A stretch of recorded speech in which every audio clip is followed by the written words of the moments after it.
Assalamualaikum warahmatullahi wabarakatuh. Salam dan bahagia. Perkenalkan, saya Yorifia dengan NIM 2023015011. Dalam video kali ini akan menjelaskan materi tentang statika, penyajian data, dan pemusatan. Sebelumnya, ucapan saya terima kasih kepada Ibu Tresniawati SI MPD selaku dosen pengampu matematika kelas tinggi. Langsung saja, materi pertama. Di sini ada latar belakang. Statika merupakan kesimpulan fakta berbentuk bilangan yang disusun dalam bentuk daftar atau tabel yang menggambarkan suatu kejadian. Data yang diperoleh dari hasil pengamatan disusun dan disajikan dalam bentuk bilang-bilangan pada sebuah daftar atau tabel. Inilah yang dinamakan dengan statistika. Statistika adalah ilmu pengetahuan yang berhubungan dengan cara-cara pengumpulan data, pengelolaan data, penganalisan data, dan penarikan kesimpulan berdasarkan data yang ada. Selanjutnya ada penyajian data. Data merupakan jumlah informasi yang dapat memberikan gambaran tentang suatu keadaan atau masalah, baik yang berupa bilangan maupun yang berbentuk kategori. Misalnya, baik, buruk, tinggi, rendahnya, dan sebagainya. Mengajarkan penyajian data untuk siswa dapat kita mulai dari hal-hal yang sederhana. Yang pertama ada data dalam bentuk tabel, yaitu ada jenis tabel daftar baris kolom, merupakan penyajian data dalam bentuk tabel dengan susunan baris dan kolom yang saling berhubungan. Di sini ada contohnya, misalnya banyak siswa kelas 4 SD Citarita tahun ajaran 2018 sampai 2019. Di sini ada terdata dari kelas 1 sampai kelas 4. Selanjutnya ada tabel kontingensi, merupakan tabel yang dapat digunakan untuk mengukur hubungan antara dua variabel kategori. Di sini ada contohnya, misalkan jumlah siswa di wilayah RT 3 RW 14 keseluruhan Sukamandi menurut jenis sekolah dan jenis kelamin tahun ajaran. Yang C, ada tabel data distribusi frekuensi. Data kuantitatif dapat dibuat menjadi beberapa kelompok atau kelompok disajikan dalam bentuk tabel. Di sini ada contohnya, yaitu nilai matematika siswa kelas 4 SD Sukamandi.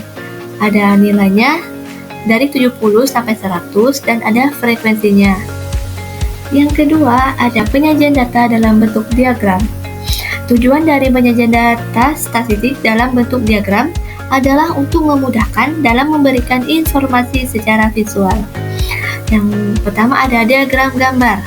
Diagram gambar bisa disebut sebagai piktogram, yaitu penyajian data dalam bentuk gambar-gambaran pada suatu tabel yang mewakili nilai-nilai tertentu. Nah, di sini ada contoh dari diagram gambar. Misalnya, data tentang jumlah buku yang dipinjam oleh kelas 4. Nah, di sini kan ada jumlah Senin sampai Selasa dan jumlah bukunya. Kita gambarkan ke diagram gambar. Misalnya, hari Senin kita gambarkan bukunya 1, yaitu mewakili 5 buku. Jadi dari Senin ada 3 buku mewakili nilai 15 buku. Yang B, ada diagram garis. Diagram garis digunakan untuk menyajikan pengembangan data statistik yang kontinu atau berkesinambungan. Misalnya jumlah penduduk setiap tahun di suatu wilayah dan omset penjualan barang di suatu toko. Nah, pada diagram garis, sumbu X horizontal biasanya menyatakan satu waktu, sedangkan sumbu Y vertikal biasanya menyatakan frekuensi. Nah, di sini ada contoh dari diagram garis. Misalnya hasil penjualan komputer di toko Planet dari periode Januari sampai Juli 2019. Nah, di sini kan ada datanya dari bulan Januari sampai bulan Juli. Nanti kita bikin dari tabel grafik menjadi garis ini dari Januari sampai Juli. Yang C, ada diagram lambang. Diagram lambang digunakan untuk menyajikan data statistik dalam bentuk gambar-gambar dengan ukuran tertentu yang menunjukkan jumlah masing-masing data. Nah, misalnya kita meminta siswa untuk mendata banyak buku yang terdapat di perpustakaan sekolah. Di sini ada contohnya.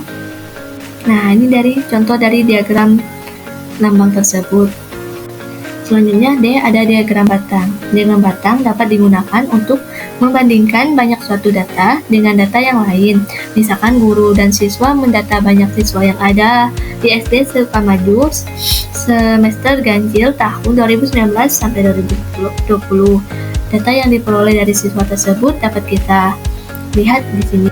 Nah, tadi kan sudah didata. Lalu di tabel ini kita menyusun dalam bentuk diagram batang.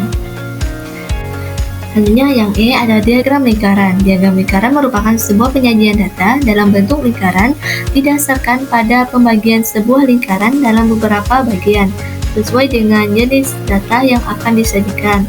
Contohnya data banyak siswa, jumlah laki-laki dan jumlah perempuan.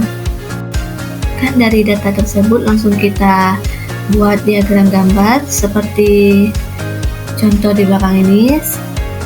Misalnya siswa laki-laki Sukamaju semester ganjil ada berapa persen dari kelas 1 sampai kelas 6.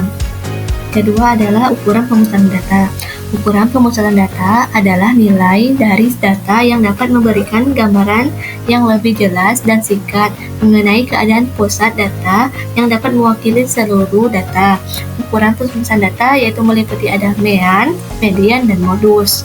Di video kali ini saya akan menjelaskan tentang satu saja yaitu rata atau means. Merupakan salah satu ukuran gejala pusat. Rata dapat dikatakan sebagai wakil kumpulan data. Menentukan rata data tunggal dapat diperoleh dengan cara menjumlahkan seluruh nilai data dan dapat membagi dengan banyak data atau dapat ditulis dengan rumus yaitu means jumlah seluruh data dibagi banyak data.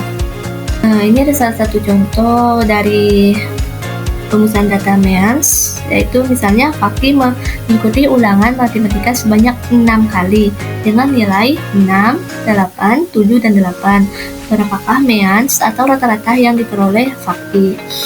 Itu ada penyelesaiannya. Means atau jumlah data dibagi banyaknya data, yaitu ada means jumlah data kita tambahkan lalu kita bagi dengan sebanyak berapa kali tadi Fakih mengulang, yaitu sebanyak 6. Jadi 42 dibagi 6, jadi rata-ratanya adalah 7. Mungkin itu saja penjelasan materi dari saya. Mohon maaf jika banyak kesalahan dan kekurangan kata. Wassalamualaikum warahmatullahi wabarakatuh. Salam.